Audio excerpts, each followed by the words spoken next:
मैं हूं आपके साथ आयुषी गुप्ता। बुलेटिन की शुरुआत बड़ी खबर के साथ करेंगे। अजमेर से बड़ी खबर, विजयनगर ब्लैकमेल कांड से जुड़ी हुई बड़ी अपडेट आपको दे दें। आज रिमांड पर चल रहे 4 आरोपियों को पेश किया जाएगा। आरोपी पूर्व पार्षद हाकिम कुरैशी करीम की पेशी होनी है।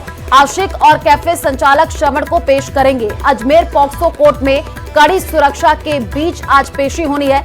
अन्य 4 आरोपियों को न्यायिक हिरासत में जेल भेजा जा चुका है। 3 नाबालिग को निरुद्ध कर सुधार गृह भेज चुके हैं। तो बड़ी जानकारी आपको दे रहे हैं। आज 4 आरोपियों को कोर्ट में पेश किया जाएगा। विजयनगर ब्लैकमेल कांड से जुड़ी हुई ये बड़ी अपडेट। ज्यादा जानकारी के लिए संवाददाता अशोक हमारे साथ जुड़ चुके हैं। अशोक, आज कोर्ट में पेशी होनी है, अपडेट क्या है पूरे मामले को लेकर के, कितने बजे पेश किया जाएगा? जी बिल्कुल, आज पोक्सो एक्ट न्यायालय संख्या 1 में इन 4 आरोपियों की पेशी होनी है। जो रिमांड पर चल रहे आरोपी, इसमें हामिद कुरैशी जिस पर संरक्षण देने और धर्मांतरण के लिए प्रेरित करने का आरोप है, इसके साथ साथ जो कैफे संचालक है श्रवण, उसकी और उसके साथ साथ उनके साथी आशीष और करीम की भी इस मामले में पेशी होनी है। ये सभी आरोपियों से गहनता से पड़ताल यहाँ पर की गई थी। 3 आरोपियों को 7 दिन के रिमांड पर लिया गया था और 2 जो पार्षद है हाकिम कुरैशी, उसे 5 दिन के रिमांड पर लिया गया था। तो सबसे पूछताछ लगभग पूरी हो चुकी है। अलग अलग विषयों को लेकर इनसे पूछताछ की गई, चाहे धर्मांतरण हो, चाहे संरक्षण हो और ब्लैकमेल कांड से कौन कौन जुड़ा है, इन सभी विषयों को लेकर पूछताछ की गई। अब संभवतः आज पेशी के दौरान वापस इसमें हामिद कुरैशी है उसको रिमांड पर लिया जा सकता है, क्योंकि जो पहले पकड़े गए 4 आरोपी थे जिनको जेल भेजने के आदेश दिए हैं, उनकी और हामिद कुरैशी की आमने सामने बातचीत करवाई जा सकती है, क्योंकि वो इनसे संरक्षण जो है इनका उसको मिलता था। तो इस तमाम पहलुओं को लेकर आज जो है इस मामले में पेशी होनी है और पेशी के बाद जो न्यायालय के आदेश होंगे उसके बाद अग्रिम कार्रवाई की जानी है। जी ठीक है अशोक, आप नजर बना करके रखिए, आगे आपसे अपडेट लेंगे। फिलहाल शुक्रिया तमाम जानकारी साझा करने के लिए। बीकानेर के बज्जू से बड़ी खबर, धारदार हथियार से बुजुर्ग की हत्या का यह पूरा मामला है। मोडायत के पास भाटियों की ढाणी का यह पूरा मामला है। 75 साल के वृद्ध के शव मिलने से सनसनी फैल गई है। गले और कान के पास धारदार हथियार से हमले के निशान मिले हैं। परिवार से दूर अकेले ढाणी में रहता था। परिजनों ने अज्ञात पर हत्या का मामला दर्ज करवाया है। पुलिस ने शव का पोस्टमार्टम करा करके परिजनों को सौंपा है। बज्जू थाना पुलिस इस पूरे मामले की जांच कर रही है।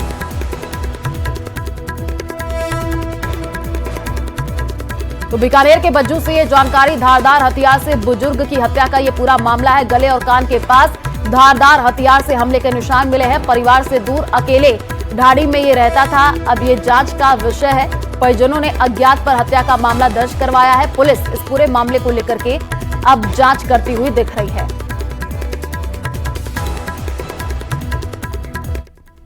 झुंझुनू से बड़ी खबर आपको बता दें, पहाड़ीला में होटल मालिक के साथ मारपीट और तोड़फोड़ का मामला सामने आया है। आज उदयपुर वाटी कस्बा सुबह से पूरी तरीके से बंद है। कल शाम को ही उदयपुर वाटी बंद का निर्णय लिया गया था, जिसका आज सुबह से असर भी दिखने लगा है। उदयपुर वाटी के बाजारों में पूरी तरीके से सन्नाटा पसरा हुआ है। अभी विभिन्न संगठनों के लोग जो है मुख्य रास्तों से निकलेंगे और उसके बाद सभा में आंदोलन को लेकर के आगामी निर्णय लिया जाएगा। झुंझुनू के उदयपुर वाटी से ये बड़ी जानकारी, कल शाम को ही बंद का निर्णय लिया गया था और उसका असर आज सुबह से ही दिखने लगा है। तस्वीरें भी आपको दिखा रहे हैं। आप देखिए, बाजार पूरी तरीके से बंद नजर आ रहा है। सड़कों पर सन्नाटा पसरा हुआ है। अभी विभिन्न संगठनों के लोग जो है मुख्य रास्तों से रैली निकालेंगे। होटल मालिक के साथ मारपीट का ये पूरा मामला है और आंदोलन को लेकर के आगामी रणनीति भी बनाई जाएगी। आज उदयपुर वाटी कस्बा सुबह से ही पूरी तरीके से बंद है। तस्वीरें भी आपको टीवी स्क्रीन पर दिखा रहे हैं। आप देखिए, बाजार पूरी तरीके से बंद है और शटर भी बंद नजर आ रहे हैं। सड़कों पर सन्नाटा पसरा हुआ है।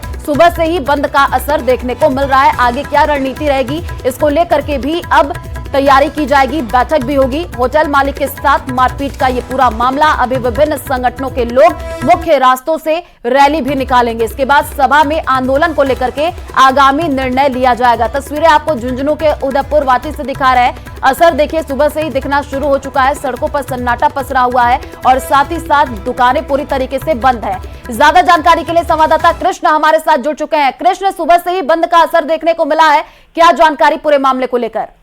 जी मैं आपको बता दूं कि पहाड़ीला में होटल मालिक के साथ मारपीट और तोड़फोड़ के मामले में कल शाम को सर्व समाज की उदयपुरवाटी में मीटिंग हुई थी। उस मीटिंग के बाद जो बंद का आह्वान किया गया था और आज सुबह से व्यापारिक प्रतिष्ठान बंद है, सब्जी मंडी बंद है, तो व्यापारियों का समर्थन है इस बंद को मिला है। और थोड़ी देर बाद एक मार्च निकाला जाएगा। उस मार्च में जो ज्ञापन सौंपते हुए जो बदमाश है उनकी शीघ्र गिरफ्तारी की मांग की जाएगी। वहीं पुलिस इस मामले में है, वो अब तक 3 बदमाशों को गिरफ्तार कर चुकी है। वहीं वारदात में काम में ली गई एक गाड़ी है वो भी बरामद की गई है। अब जो व्यापारिक प्रतिष्ठान बंद रखकर विरोध जताते हुए पुलिस पर एक दबाव बनाने की कोशिश है कि जो शेष बदमाश है उनकी शीघ्र गिरफ्तारी हो। तो आज व्यापारिक प्रतिष्ठान उदयपुरवाटी कस्बे में है वो बंद है। जी ठीक है कृष्ण, आप नजर बना करके रखिए, आगे आपसे अपडेट देंगे। फिलहाल शुक्रिया तमाम जानकारी साझा करने के लिए।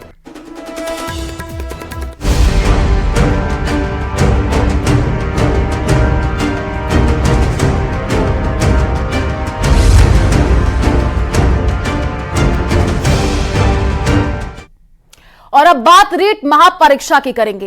रीट परीक्षा का आज पहला दिन है। आज 2 पारियों में रीट परीक्षा का आयोजन होगा। 2 दिन होने वाली परीक्षा में 15 लाख से ज्यादा कैंडिडेट्स पेपर देंगे। 41 जिलों में आपको बता दें कि 1731 परीक्षा केंद्रों पर परीक्षा होगी। सीसीटीवी कैमरों से परीक्षा केंद्रों की निगरानी भी हो रही है। सुरक्षा के कड़े इंतजाम किए गए हैं। पहले पारी की जो पेपर है वो सुबह 10 से 12:30 बजे और फिर 3 बजे से 5:30 बजे तक परीक्षा होनी है। उससे पहले जो तस्वीरें निकल करके सामने आई हैं परीक्षा सेंटर्स पर, आप देखिए किस तरीके से सुरक्षा के कड़े बंदोबस्त किए गए हैं और सुबह 9 बजे ही सेंटर्स के गेट बंद कर दिए गए। अलग अलग जगहों से तस्वीरें हमने आपको दिखाई। कई जगहों पर अभ्यर्थी 1 मिनट 7 मिनट लेट भी पहुंचे जिनको एंट्री नहीं मिली। और ज्यादा जानकारी के लिए संवाददाता अशोक हमारे साथ अजमेर से लाइव जुड़े हुए हैं, उन्हीं का रुख कर लेते हैं। अशोक, जरा तस्वीर दिखाने की कोशिश कीजिएगा क्योंकि 10 बज चुके हैं, अब तो पेपर शुरू हो चुका होगा। माहौल क्या है अभी? 10 बज चुके हैं। तमाम परीक्षा देने आए अभ्यर्थी हैं वो परीक्षा केंद्र पर अपनी कुर्सी पर बैठ चुके हैं और परीक्षा की तैयारी यहाँ पर शुरू कर दी है। अजमेर के रीट कार्यालय पर मौजूद हैं जहाँ पर कंट्रोल रूम यहाँ पर क्या है, आपको सीधी तस्वीरें ये कंट्रोल रूम की दिखा रहे हैं जहाँ पर तमाम जो विद्यार्थी हैं वो अपनी परीक्षा देते हुए नजर आ रहे हैं और उन पर मॉनिटरिंग जो है वो कैमरों के माध्यम से रखी गई है। ये पूरा कंट्रोल रूम है जिस पर जो लगातार जो है मॉनिटरिंग यहाँ पर की जा रही है और एक एक जो है व्यक्ति है उस पर जो है कड़ी निगरानी यहाँ पर रखी जा रही है। संवेदनशील हो या फिर अधिक संवेदनशील हो उन बूथों पर यहाँ पर नजर रखी जा रही है और जिससे कि किसी तरह की गड़बड़ी यहाँ पर सामने न आए। तो इस मामले हैं वो भी यहाँ पर पहुंचे हैं, उन्होंने व्यवस्थाओं का जायजा लिया है। जो सचिव है वो उनके साथ मौजूद है और अलग अलग परिस्थिति का यहाँ पर जायजा लेने के साथ साथ किसी तरह की गड़बड़ी न हो और नकल रोकने के लिए जो अनुचित साधन है उनका प्रयोग न किया जाए, इसे लेकर तमाम इंतजाम जो है वो किए गए हैं। तो उनके साथ साथ जो है कई परीक्षा केंद्रों पर कई किसी तरह की जो अनुचित साधन न जाए, इसके साथ साथ क्योंकि 9 बजे जो है गेट बंद कर दिया गया था, 9 बजे के बाद जो है उनको प्रवेश नहीं दिया गया और उसके बाद तमाम जो स्थानों पर सीसीटीवी कैमरे लगाए गए हैं। तो कुछ देर में जो है वो अभी बाहर आ रहे हैं। बाहर आने के बाद उनसे बातचीत करते हैं। 1 सेकंड के बाद जो है उनसे बोर्ड प्रशासक से हम बातचीत करेंगे और इस पूरे मामले को लेकर जो है जानकारी लेंगे। तो उनसे जो है उनके पास चलते हैं, उनसे बातचीत करते हैं किस तरह की, क्योंकि बोर्ड जो है इस मामले को लेकर संवेदनशील है। पिछली बार जो गड़बड़ियां हुई थी उनको ध्यान में रखते हुए तमाम जो तैयारियां हैं वो की गई थी। सही इस बार जो है कई नवाचार भी किए गए हैं और किसी तरह की गड़बड़ी न हो उसको लेकर क्या इंतजाम किया। राजस्थान माध्यमिक शिक्षा बोर्ड की ओर से जो रीट परीक्षा लेवल 1 लेवल 2 की 2 दिन की परीक्षा है उसके लिए बहुत पुख्ता इंतजाम किए गए हैं। जो परीक्षार्थी इन 2 दिन की परीक्षा में बैठेंगे उनके लिए सुगमता से वो परीक्षा दे पाएं उसके लिए सारी व्यवस्थाएं की गई हैं। स्ट्रॉन्ग सर्विलांस सिस्टम के पार्ट के रूप में जो पहली बार इतनी अधिक संख्या में लाइव कैमराज हम यहाँ कंट्रोल रूम में देख पा रहे हैं, जिससे कि हर परीक्षा केंद्र के अंदर क्या हो रहा है वो यहाँ हम बैठ करके सीधे उसका जायजा ले पा रहे हैं। असली परीक्षार्थी ही परीक्षा देने के लिए आए उसके लिए AI बेस्ड हमने आर्टिफिशियल इंटेलिजेंस के माध्यम से जो FR पद्धति है फेस रिकॉग्निशन की उस तकनीक का काम में लिया गया है और बायोमेट्रिक अटेंडेंस की प्रक्रिया को भी हम काम ले रहे हैं, जिससे कि अभी जो परीक्षार्थी दे रहे हैं पात्रता परीक्षा वही परीक्षार्थी जब उस समय असली भर्ती परीक्षा होगी उस समय भी उसका बायोमेट्रिक डेटा से मिलान किया जाएगा।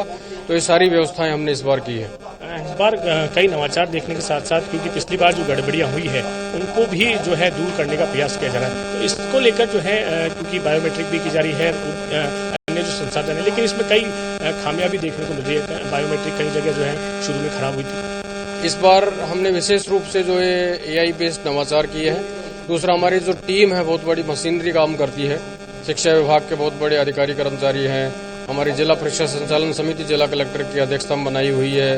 खुद मुख्य सचिव महोदय ने उनसे पूरी वार्ता करके संवाद करके उनके साथ उनको निर्देश प्रदान किए हैं। और जो हमारी मशीनरी है वहाँ पे जो लगे हुए इनविजिलेटर्स लगे हुए हैं, हमारे पेपर कोऑर्डिनेटर्स हैं, सुपरवाइजर्स हैं, एरिया मजिस्ट्रेट हैं, उन सबको विशेष रूप से प्रशिक्षित किया गया है, जिससे कि वो सभी रूल्स रेगुलेशंस के हिसाब से 100% एरर फ्री काम पूरा करवा पाए। गाइडलाइन जो बनाई गई थी उसके हिसाब से बच्चों को अनुमति नहीं दी गई, लेकिन कई बच्चे थे जो फिर भी 5 मिनट 2 मिनट 1 मिनट लेट आए, लेकिन उन्हें अनुमति नहीं दी गई। वो काफी परेशान नजर आए। अलग अलग जगह जो व्यवस्थाएं के कारण वो नहीं पहुंच पाए, उनका ये कहना है। परीक्षाओं की अपनी एक सैंक्टिटी है और जो टाइमलाइंस है उसको फॉलो करना सभी के लिए बहुत जरूरी होता है। हमने SOP बना के उसमें स्पष्ट निर्देश दिए थे कि टाइमलाइंस में कोई भी डेविएशन नहीं होगा। तो जो भी निर्धारित टाइमलाइंस है उसके हिसाब से ही पेपर खुलेंगे, पेपर वितरित होंगे, परीक्षार्थियों का अंदर प्रवेश होगा और पेपर समाप्त होगा। इसके लिए हमने पुख्ता व्यवस्था की है। संभागीय आयुक्त भी हैं आप सर, प्रदेश के साथ साथ संभाग का जुम्मा भी, प्रदेश के साथ संभाग का जुम्मा भी आपके पास है। तो संभाग में किस तरह की तैयारियां की गई हैं? व्यवस्थाओं के नाम पर बसें भी लगाई गई थी, ट्रेनें भी इसमें जो दी गई थी, लेकिन इसके बावजूद भी परीक्षा केंद्र पर पहुंचने के लिए समस्याएं काफी उत्पन्न हुई है। ट्रैफिक जाम में फंसना या फिर बैग बाहर रखने की जैसी समस्याएं, इन समस्याओं को लेकर भी कोई नवाचार किया जाएगा? अजमेर संभाग की विशेष रूप से परसों समीक्षा की गई थी, जिसमें संभाग के सारे जिला कलेक्टर और सारे पुलिस अधीक्षक गण मौजूद थे। उसमें राज्य के मुख्य सचिव महोदय भी हमारे साथ मौजूद थे। सभी के साथ विस्तार से बात हुई। पहली बार बोर्ड ने प्रयास किया है कि कम से कम ट्रैवल करना पड़े परीक्षार्थियों को। उनके जो फर्स्ट चॉइस थी उसके हिसाब से उनको केंद्र आवंटित किए गए हैं। दिव्यांगजन हैं, महिलाएं हैं, उनका विशेष रूप से ध्यान रखा गया है। और जो सुगमता से उनको बसें मिल जाए, रोडवेज बसेज हैं, प्राइवेट बसेज हैं, रेलवे अथॉरिटीज के साथ बातचीत की गई है, जिससे कि सही समय के ऊपर सुगमता से उनको वाहन मिल सके और वो अपने निर्धारित गंतव्य तक पहुंच पाए, ऐसी व्यवस्था की गई है। 2 पारियों में आयोजित होने वाली परीक्षा, दूसरी पारी में भी किस तरह की तैयारियां रहने वाली, क्योंकि पहली पारी तो शुरू हुई। दूसरी पारी भी इसी प्रकार से जो दोपहर के पश्चात है, वो दोपहर पश्चात 3 बजे एक्चुअल पेपर शुरू होगा और उसी हिसाब से उसके एंट्रेंस की व्यवस्था रहेगी। तो प्रथम पारी की तरह ही उसमें भी सारी व्यवस्थाएं एरर फ्री तरीके से पूरा करेंगे। ठीक, तो ये थे संभागीय आयुक्त और जो बोर्ड प्रशासक हैं, उन्होंने बताया कि तमाम तैयारियां हैं वो इस तरह से पूर्ण की गई हैं जिससे कि नकल और अनुचित साधन को रोका जा सके और इस तरह परीक्षार्थी गाइडलाइन के अनुसार ही उन्हें प्रवेश दिया जा सकता था।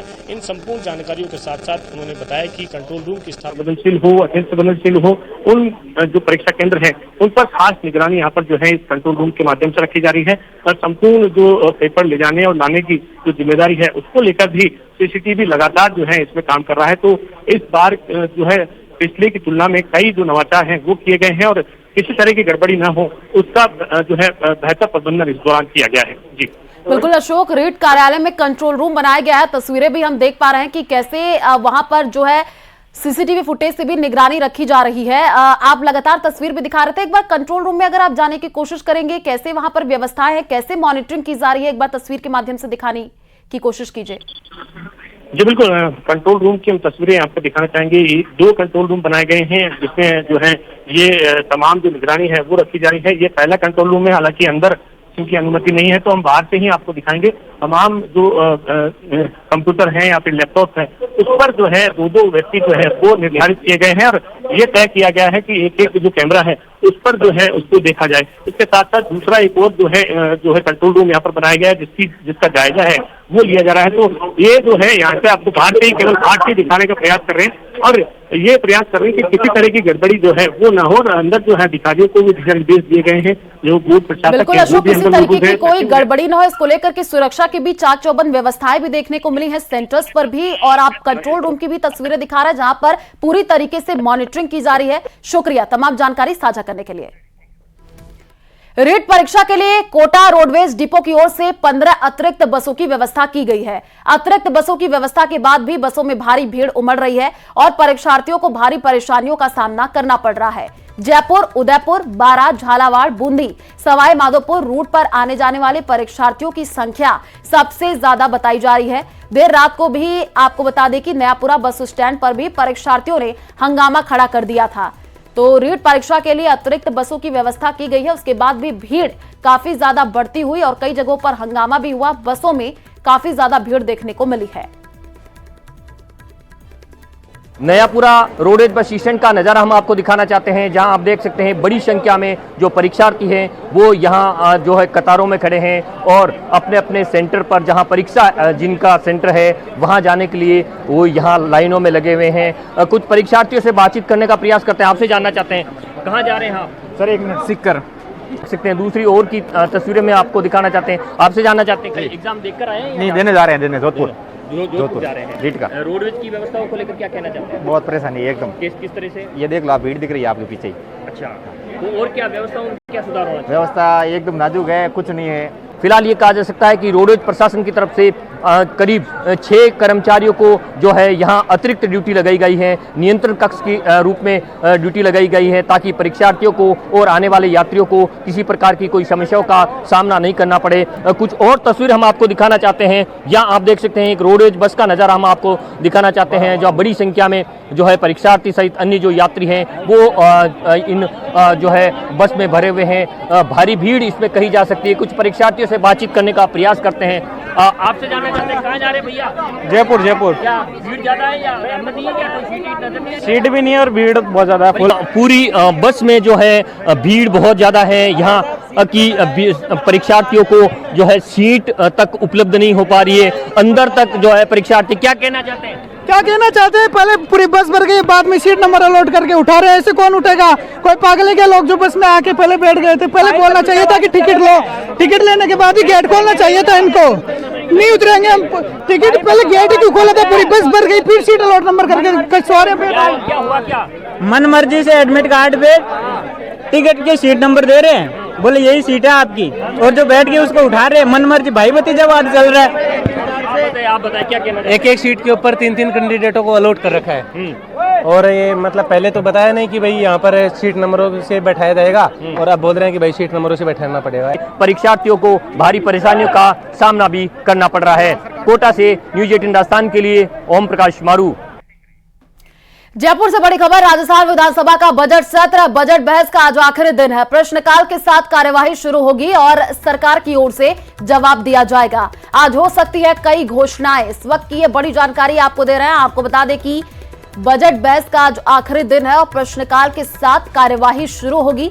राजस्थान विधानसभा का बजट सत्र, प्रश्नकाल के साथ कार्यवाही शुरू होगी और साथ ही साथ सरकार की ओर से जवाब दिया जाएगा। बड़ी जानकारी आपको दे दें कि आज कई बड़ी घोषणाएं भी हो सकती है, क्योंकि पिछले दिनों सत्र जैसे ही शुरू हुआ हमने देखा कि विपक्ष की तरफ से जोरदार हंगामा भी किया गया और आज कहा जा रहा है कि कई बड़ी घोषणाएं हो सकती है। सरकार की ओर से जवाब दिया जाएगा और प्रश्नकाल के साथ कार्यवाही शुरू होगी।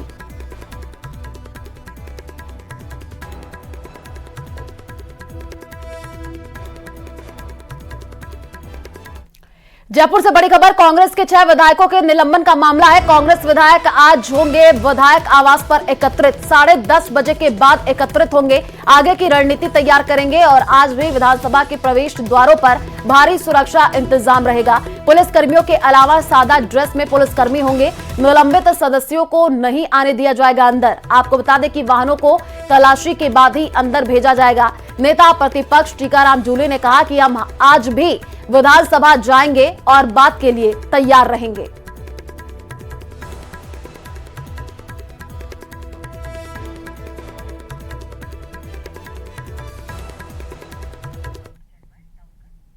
विधानसभा में पूर्व प्रधानमंत्री इंदिरा गांधी पर टिप्पणी के मामले में कांग्रेस विधायकों के निलंबन के बाद मचा बवाल थमने का नाम नहीं ले रहा है। अब पीसीसी चीफ डोटासरा पर विधानसभा अध्यक्ष पर विवादित टिप्पणी का आरोप लगा है, जिस पर डोटासरा ने अपनी सफाई दी है। यह रिपोर्ट देखिए।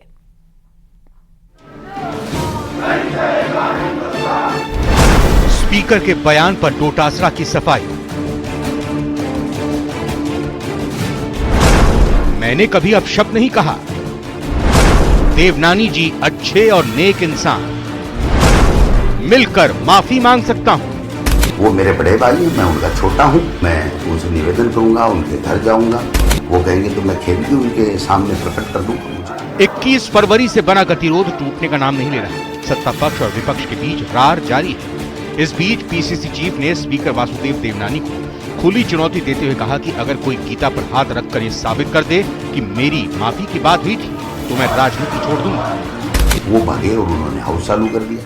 हाउस चालू कर दिया तो हमने जोगाराम जी को कहा। जोगाराम जी ने काम अभी एडजॉइन कराता हूँ, ये तो गलत बात है, मैं ऑन ओथ कह रहा हूँ।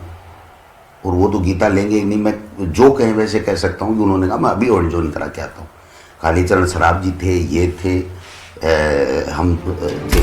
गोविंद सिंह डोटासरा ने कहा वासुदेव देवनानी जी अच्छे और नेक इंसान हैं, लेकिन बिना तथ्यों को जाने और बिना दूसरे पक्ष की सुने खबर पर यूं प्रतिक्रिया देना अपेक्षा से परे। देखिए, भावुक होना मुझे भी हैरान करने वाला है, क्योंकि कोई भी ऑडियो वीडियो किसी तरीके का अगर उनके पास में है, जैसा उन्होंने कल बोला है, तो मुझे बताएं। जो वो कहेंगे वो मैं करने को तैयार हूं, जो बोलेंगे। लेकिन कपोल कल्पित मिथ्या खबर के आधार के ऊपर चर्चा कराना, व्यवस्था देना और फिर भावुक होना, ये ठीक नहीं है। पीसीसी चीफ ने कहा कि स्पीकर मेरे बड़े भाई जैसे हैं और अगर वो मेरी किसी बात से आहत हुए हैं तो मैं उनके घर पर जाकर उनसे माफी मांग सकता हूँ। फिर भी वो मेरे बड़े भाई हैं, मैं उनका छोटा हूँ। मैं अगर वो मौका देंगे तो मैं उनसे निवेदन करूँगा, उनके घर जाऊँगा, उनसे अगर मैं समझाऊंगा बात को, वो नहीं समझेंगे तो वो कहेंगे तो मैं खेत भी उनके सामने प्रकट कर दूंगा, मुझे कोई दिक्कत नहीं। बात ये नहीं है, बात ये कि ये सदन चले ही नहीं, अविनाश गहलोत की टिप्पणी बराबर रहे, क्योंकि आरएसएस का इनके ऊपर प्रेशर है। ये गोविंद डोटासरा ज्यादा बोलता है, इसलिए इसको हुमलेट कर दो। जब तय करके आ गए, उसके बाद जब हाउस वापिस लगा तो हाउस के अंदर उन्होंने लिपापोती की और ऐसे शब्द चयन करने की कोशिश की जिससे कि उनके ऊपर माफ़ी का शब्द आवे नहीं। तत्काल स्पीकर ने कहा, सम्मानीय है स्पीकर ने कहा कि नहीं, जो आपने वहाँ तय किया वही बोलो, लेकिन इन्होंने बोला नहीं। तो जूली साहब बोले कि साहब खेत तो प्रकट कर रहे हैं, खेत प्रकट नहीं कर रहे हैं, ये कहो कि मैंने जो व्यवहार किया मैं उसके लिए सॉरी करता हूँ या उसके लिए मैं खेद प्रकट करता हूँ, ये बोलो ना। उन्होंने यह नहीं बोला। वहीं पूरे मामले पर नेता प्रतिपक्ष कहते हैं कि भेद खुल जाने से सत्ता पक्ष हठ धर्मिता कर रहा है। ऐसा नहीं, हम लोग वार्ता नहीं चाहते। हम लोग चाहते हैं कि राजस्थान की जनता जो है ये बजट को सुनना चाहती है और क्या बजट के अंदर आया है ये हकीकत भी हम बताना चाहते हैं कि जो आंकड़ों का खेल इन लोगों ने पेश किया है वो धरातल पे जाए और जनता को जो 1-1 लाख रुपए कर्जे में इन लोगों ने डुबो दिया वो भी जनता के सामने जाना चाहिए। इसी चीज से लोग घबराए हुए हैं। आपको बताते चले कि मंत्री अविनाश गहलोत की एक टिप्पणी के बाद सदन में बवाल मचाते गोविंद सिंह डोटासरा समेत 6 विधायकों को निलंबित कर दिया गया, जिसके बाद से कांग्रेस विधायकों ने सदन में विरोध प्रदर्शन शुरू कर दिया, जिससे विधानसभा की कार्यवाही बाधित हो रही है। Bureau report, news 18 Rajasthan. Bikaner से बड़ी खबर आपको बता दें, बीकानेर पुलिस की लाज बची है। थानेदार की गाड़ी लेकर के भागने वाला गिरफ्तार हुआ है। महाजन थानेदार की गाड़ी लेकर के ये भागा था और मलकीसर के पास गाड़ी छोड़ करके तस्कर फरार हो गया था। थानाधिकारी और टीम ने एक खेत से तस्कर गुरजंट सिंह को पकड़ा है। शाम को फरार हुआ आरोपी आधी रात को पुलिस के हाथ आया है। बड़ी जानकारी आपको दे रहा है बीकानेर से, जहां पर थानेदार की गाड़ी लेकर के भागने वाला अब गिरफ्तार हो चुका है। मलकीसर के पास गाड़ी छोड़ करके ये तस्कर फरार हो गया था। थानाधिकारी और टीम ने एक खेत से तस्कर गुरजंट सिंह को पकड़ा है।